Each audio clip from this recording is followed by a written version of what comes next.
Movie की शुरुआत में हमें एरोन नाम का आदमी दिखाया जाता है जो कि नेटवर्क नाम की क्रिमिनल ऑर्गेनाइजेशन के लिए किलर का काम किया करता था। मगर आज वो बहुत ही परेशान है क्योंकि उसे अपने ही दोस्त हेन्स को मारने के ऑर्डर्स दिए जा रहे हैं, जो ऑब्वियसली अपने दोस्त को मारना नहीं चाहता है। मगर उसे इस बात का अंदाजा नहीं हुआ था कि उसे मारने की सुपारी हिंस को दे दी गई है। ऑब्वियसली ऑर्गेनाइजेशन इन्हें डबल क्रॉस करके जान से मरवाना चाहती है। जैसा करने में वो लोग कामयाब भी हो जाते क्योंकि अब हिंस उसे मारना चाहता है, जिससे इन दोनों के बीच तगड़ी फाइट चालू हो जाती है। मगर एरोन कुछ ज्यादा ही पावरफुल था जो अनजाने में अपने दोस्त को ऊपर पहुंचा देता है। मगर अपने दोस्त को मारकर एरोन बहुत ही दुखी था, जो इंजर्ड हालत में ही बाहर जाने लगता है। मगर अब उसकी हालत खराब हो चुकी थी, जो अब जल्द ही तड़प तड़प के मारा जाएगा।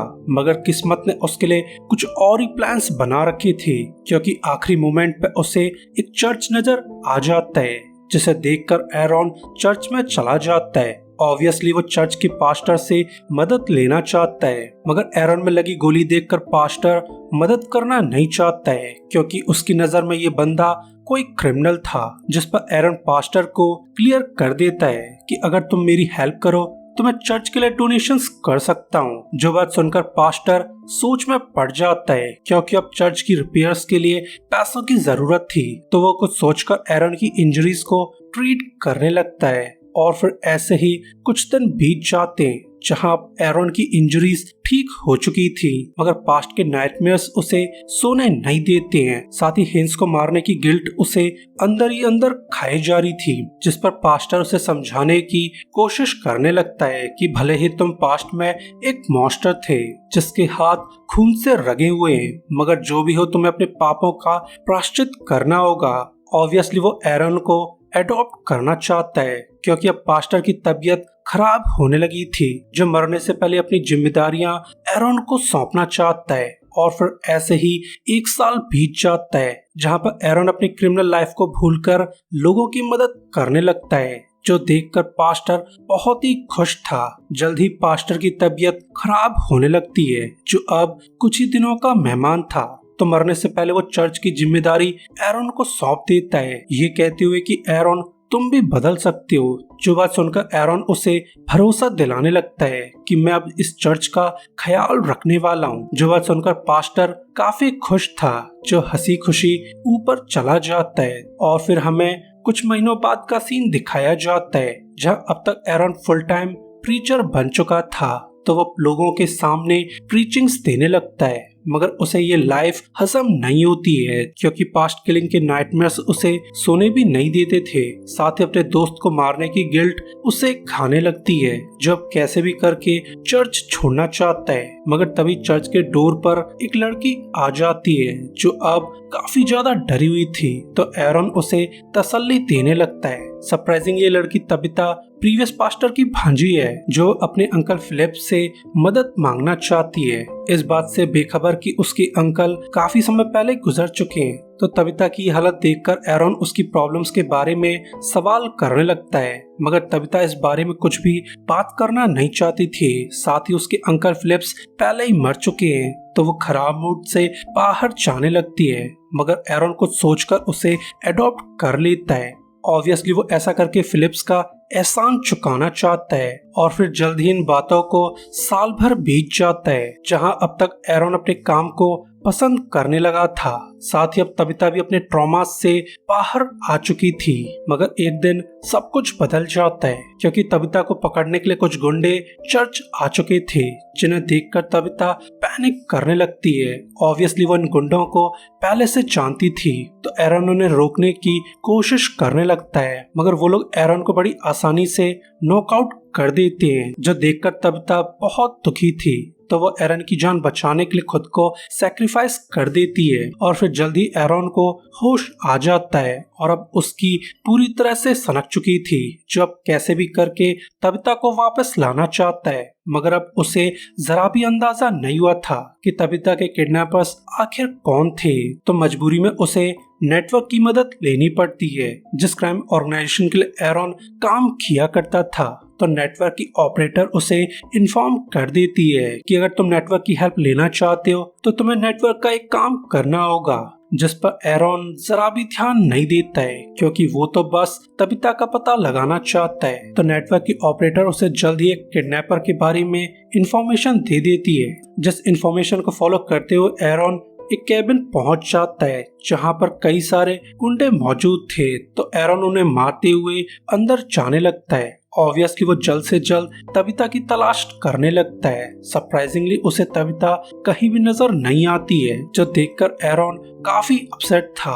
तो वो गुस्से में इन सभी लोगों को ऊपर पहुंचा देता है, मगर अब उसके सभी क्लूज खत्म हो चुके थे। तो इन गुंडों के फोन्स चेक करने लगता है। सरप्राइजिंगली उसका लक काफी अच्छा था क्योंकि इस फोन में उसे रीस का नंबर मिल जाता है, जो कि असल में तबिता किडनैपिंग का मास्टरमाइंड था। वैसे रीस पूरी तरह से पागल है, जो एक धर्मगुरु बनकर लड़कियों को ब्रेन वॉश किया करता है। पर तभी उसे एरॉन का कॉल आने लगता है, जिसकी आवाज सुनकर रीस काफी सरप्राइज था। तो एरॉन उससे तबिता की डिमांड करने लगता है, मगर रीस बहुत ही चालू है, जो डायरेक्टली उसे इन्फॉर्म कर देता है कि तुम अपनी बेटी को कभी भी हासिल नहीं कर पाओगे क्योंकि तुम्हारी बेटी की बलि चढ़ा दी गई है। जो बात सुनकर एरॉन की पूरी तरह से सनक जाती है क्योंकि उसने भी एज्यूम कर लिया था कि अब तक तबिता मर चुकी है। तो अब वो कैसे भी करके इन क्रिमिनल्स को खत्म करना चाहता है। जिसके बाद एरॉन को तबिता के साथ बिताए पल याद आने लगते हैं कि कैसे वो तबिता की केयर किया करता था। ऑब्वियसली उसने तबिता को अपनी बेटी मान लिया था, मगर अब तबिता इस दुनिया में नहीं रही है। जो बात याद करके एरॉन की पूरी तरह से सनक जाती है। पर तभी उसे नेटवर्क ऑपरेटर का कॉल आने लगता है, जो ऑब्वियसली एरॉन को रिमाइंड करना चाहती है कि अब तुम्हें नेटवर्क का एक काम करना होगा। मगर एरॉन उसकी बातों पर जरा भी ध्यान नहीं देता है क्योंकि वो जल्द से जल्द तबिता के किडनैपर्स का पता लगाना चाहता है, जिसके लिए वो गुंडों पे मिले फोन्स को चेक करने लगता है। सरप्राइजिंगली इसमें जेनिस नाम की लेडी का नंबर मौजूद था, तो वो उस नंबर को ट्रैक करते हुए लेडी के घर पहुंच जाता है। सरप्राइजिंगली वो लेडी को एक ही नजर में पहचान लेता है कि ये लेडी भी किडनैपिंग में शामिल थी। तो वह लेडी को मारने के लिए रेडी हो जाता है, मगर वो ऐसा कर पाता उससे पहले ही लेडी एरॉन को नॉकआउट कर देती है। ऑब्वियसली लेडी बहुत ही खूंखार थी। तो जब एरॉन की आंख खुलती है तब वो एक बेसमेंट में मौजूद था, जहां उसकी तरह दो लड़कियों को किडनैप करके रखा गया है। ऑब्वियसली जेनिस अपनी भड़ास निकालने के लिए इन लोगों को टॉर्चर किया करती है और अब यही हाल एरॉन का भी होने वाला था। तो लेडी यहाँ आकर एरॉन को टॉर्चर करने लगती है, जिससे बेचारा एरॉन बहुत ही पेन में था। मगर आज इन लोगों की किस्मत काफी अच्छी है क्योंकि एक लड़की के हाथ चाकू लग जाता है, जो मौके का फायदा उठाकर जेनिस की कमर में अपना चाकू गड़ा देती है, जिससे जेनिस ऑन द स्पॉट मारी जाती है। साथ ही ये लोग अपने आप को आजाद करा लेते हैं। मगर एरॉन यहाँ से निकल पाता उससे पहले ही यहाँ पर फ्रैंक नाम का आदमी आ चुका था, जिसे देखते ही एरॉन एक ही नजर में पहचान लेता है कि ये बंदा भी जेनिस का एसोसिएट है, जो तबिता की किडनैपिंग में ऑब्वियसली शामिल था। तो फ्रैंक के घर में एंटर करने का इंतजार करने लगता है। ऑब्वियसली वो फ्रैंक को मारना चाहता है, मगर फ्रैंक की नाक कुछ ज्यादा ही तेज थी,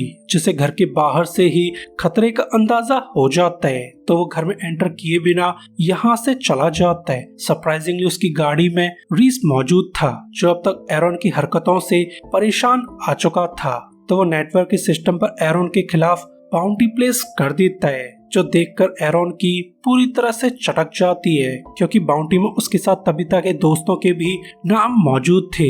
तो वह जल्दी से तबिता के दोस्त टॉम के घर चला जाता है, जहां पर टॉम के बजाय दो किलर्स मौजूद थे। तो इन लोगों के बीच तगड़ी गन फाइट चालू हो जाती है, मगर एरॉन गजब का फाइटर था, जो इन लोगों को क्लोज कॉम्बैट में बुरी तरह से कूटने लगता है। जल्द ही बैड किलर्स मारे जाते हैं, मगर ये सारा सीन टॉम ने देख लिया था, जो अपनी जान बचाकर यहाँ से भागने लगता है। मगर एरन उसके पास आकर समझाने की कोशिश करने लगता है कि अगर तुम मरना नहीं चाहते हो तो तुम्हें मेरे साथ चलना होगा। जो बात सुनकर टॉम काफी ज्यादा डर जाता है, मगर फिर भी वो एरन के साथ चला जाता है, जो अब जल्द से जल्द सेफ हाउस जाना चाहते।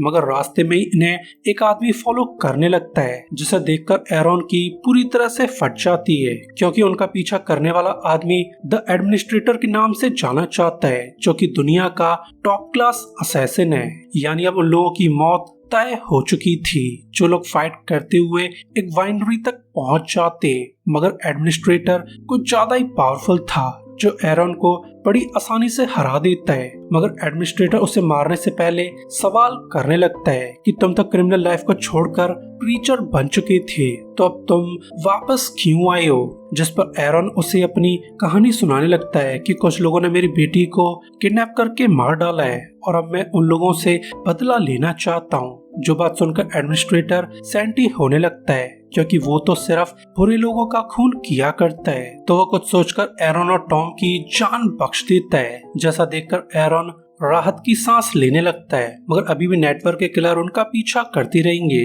जिनसे बचने के लिए ये लोग सैल्वाटोर के पास चला जाता है, जो कि असल में सेफ हाउस चलाया करता था। ऑब्वियसली वो टॉम को कुछ दिनों के लिए यहाँ छुपाना चाहता है, तो एरन उसे सेफ हाउस में छोड़कर अपनी दोस्त कारा के पास चला जाता है, जो कि पहले गजब की हैकर हुआ करती थी। तो एरन को देखकर वो लेडी पैनिक करने लगती है, क्योंकि उसने एज्यूम कर लिया था कि ये बंदा उसका खून करना चाहता है। तो वो अपनी जान बचाने के लिए यहाँ से भागने लगती है। ऑब्वियसली उसका पीछा किया जाता है, मगर रास्ते में कुछ गुंडे एरन को पकड़ लेते हैं। ऑब्वियसली उन्होंने एरन को पहचान लिया था, जो अब एरन पे लगी बाउंड्री पाने के लिए एरन को मारना चाहते हैं। मगर एरन गजब का फाइटर था, जो एक एक करके इन्हें मारने लगता है। साथ ही अब तक उसने कारा को भी पकड़ लिया था, तो अब कारा बहुत ही ज्यादा डरी हुई है, जिस पर एरन उसे तसल्ली दिलाने लगता है कि मैं तो बस अपना एक काम करवाना चाहता हूँ। जो बात सुनकर कारा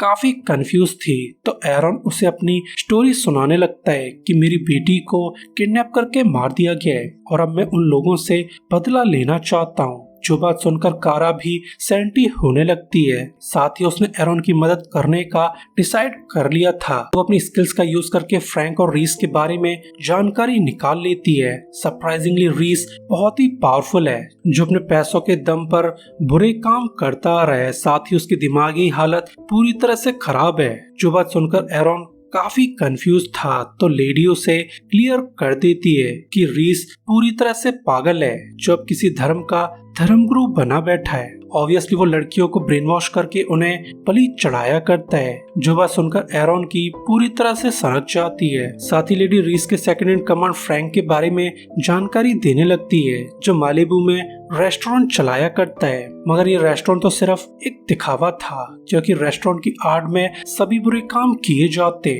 और इसी रेस्टोरेंट से किडनैप करके लड़कियों को रीस के पास ले जाया जाता है। जो बात सुनकर एरन का खून खौलने लगता है, जो अब कैसे भी करके इन लोगों को ऊपर पहुंचाना चाहता है। तो वह जल्दी से फ्रैंक के रेस्टोरेंट पहुंच जाता है, जिसे देखकर फ्रैंक काफी अपसेट था, मगर फिर भी वो एरन को लेकर अपने ऑफिस चला जाता है। ऑब्वियसली वो उस मैटर को पीसफुली सॉल्व करना चाहता है, जो बिना हेजिटेशन के एरन को अपने बॉस की जानकारी दे देता है। जो बात सुनकर एरन काफी कंफ्यूज था, तो फ्रैंक उसे बताने लगता है कि रीस पूरी तरह से पागल है, जिसके मर जाने से मुझे जरा भी फर्क नहीं पड़ता है। जो बात सुनकर एरन को गुस्सा आने लगता है। ऑब्वियसली अब वो इस आदमी को मारना चाहता है, मगर वो फ्रैंक को मार पाता है उससे पहले ही उसे ऑपरेटर का कॉल आने लगता है, जो एरन को इन्फॉर्म कर देती है कि तुम्हें अभी के अभी फ्रैंक और रीस के खिलाफ सभी एक्शंस को रोकना होगा, जिसके बदले में तुम्हारी बाउंटी को कैंसिल कर दिया जाएगा। ऑब्वियसली फ्रैंक ने ये सब पहले से प्लान किया हुआ था, जो ऐसा करके अपनी जान बचाना चाहता है, तो मजबूरी में एरन को उसकी जान बख्शनी पड़ती है। मगर वो यहाँ से निकल पाता उससे पहले ही एरन को एक बुक नजर आ जाती है, जिसमें फ्रैंक अपनी किडनैप की हुई लड़कियों का रिकॉर्ड रखा करता है। तो एरन इस बुक को चेक करने लगता है। सरप्राइजिंगली इस बुक में बहुत सारी लड़कियों का रिकॉर्ड मौजूद था, जिसे देखकर एरन का खून खौलने लगता है। साथ ही उसे एल्बम में तबिता का फोटो भी नजर आ जाता है, जिसके ऊपर बड़ा सा क्रॉस लगा हुआ था। ऑब्वियसली तबिता अब तक मर चुकी थी, जो देखकर एरन पूरी तरह से पागल हो जाता है, जो नेटवर्क के ऑर्डर्स को डिसोबे करते हुए फ्रैंक को ऊपर पहुंचा देता है। ऑब्वियसली अब उसे फर्क नहीं पड़ता है कि नेटवर्क उसके साथ क्या करने वाली है, और फिर वो जल्दी से फ्रैंक के बताए हुए एड्रेस पर चला जाता है। ऑब्वियसली वो नेटवर्क के भेजे हुए असैसिन्स के आने से पहले रीस को मारना चाहता है। वहीं रीस आग जला जलू के तांत्रिक विद्या की तैयारियां करने लगता है। ऑब्वियसली वो लोगों की बलि चढ़ाना चाहता है, मगर उसके ऐसा कर पाने से पहले ही एरन यहाँ आ जाता है, जो ऑब्वियसली रीस को मारना चाहता है। मगर वो रीस को मार पाता उससे पहले ही उसे फिलिप्स की प्रीचिंग याद आने लगती है, जिन्हें याद करके एरन सैंटी होने लगता है। साथ ही वो कुछ सोचकर इस बंदे की जान बख्श देता है, मगर उसकी हरकत रीस को पसंद नहीं आती है, तो वो एरन को टॉन्ट करने लगता है कि तुम्हारी बेटी को तो एक ड्रम में बंद करके रखा गया है, जो शायद अब तक मर चुकी होगी। तो ये सब जानकर एरन के दिल में उम्मीद जगने लगती है, जो जल्दी जल्दी सभी ड्रम्स को चेक करने लगता है, जहाँ उसे एक ड्रम में तबिता मिल जाती है। सरप्राइजिंगली लेडी अभी भी जिंदा थी, तो अपनी बेटी को सही सलामत देखकर एरन राहत की सांस लेने लगता है। साथ ही तबिता भी अपने फादर को देखकर बहुत ही खुश थी, क्योंकि उसने भी अभी तक उम्मीद नहीं छोड़ी थी। तो ये लोग साथ में घर जाने लगते हैं, इस बात से बेखबर कि ये सारा मैटर एडमिनिस्ट्रेटर ने देख लिया था, जो एरन का काम पूरा करते हुए रीस को ऊपर पहुंचा देता है। ऑब्वियसली वो सिर्फ बुरे आदमियों का खून किया करता है, मगर तभी उसे ऑपरेटर का कॉल आ जाता है, जब उसे एरन को ट्रैक करने के लिए फोर्स करने लगती है। मगर एडमिनिस्ट्रेटर ये काम करना नहीं चाहता है, और इसी के साथ ये मूवी एंड हो जाती है। सो गाइस, वीडियो के लिए लाइक और सब्सक्राइब कर दीजिए।